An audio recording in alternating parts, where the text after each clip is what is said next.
This is part 3 of the short series entitled the Blueprints of the Anglo-Dutch Empire.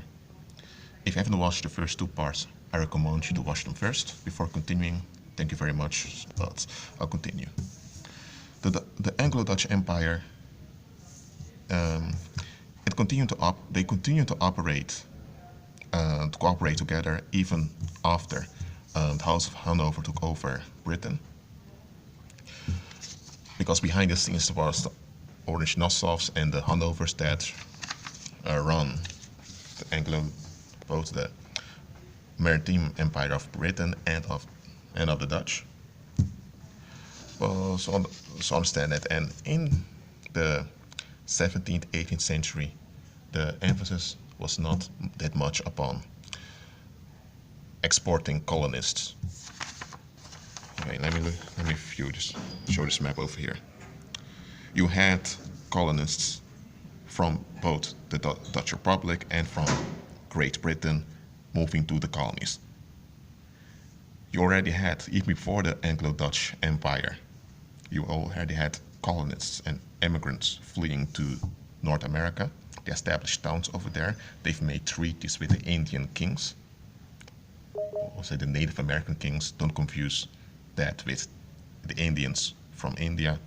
But they made yet Indian or Native American kingdoms over here, and the Puritans, the Jews, the white Jews, some people call them Khazars or Ashkenazi Jews, whatever term you prefer, they and Christian immigrants, they've made deals with Native American or Indian chieftains and kingdoms over here, and what you could call white people, even though I don't really prefer that term, but I'll use it for now, the white people, they've established their towns, their communities, and their civil codes and still their civil laws side by side with the Indian system, and the Indians had their own form of government, they had their own structures, their own villages, their own towns, and it was straight. But as we know, the English administration and also some other Dutch administration, also some other administrations like the Swedish, Finnish administration established colonies. Later this whole part became British, and you had a lot of British people moving over here. You had the Great Migration, and the people over here, they begot a lot of children. And strangely enough, they lived peacefully besides with the Indians. The white population had a lot of troubles. Think about the Salem witch hunts, which also occurred in this era. But the colonies that were established were primarily concerned with the white people. They did not include the Indians, nor the slaves that were brought over from Africa, nor any other ethnicity. They only concerned Europeans. From the Dutch Republic, you had a lot of people migrating to what would later be called South Africa. That's why in Africa today you have the Boers ethnicity. Those are literally European Dutch, that through generations they lived over there, and even their language is similar to Dutch, with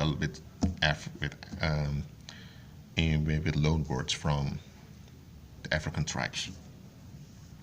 You also had colonists going to, at that time, the Dutch Indies.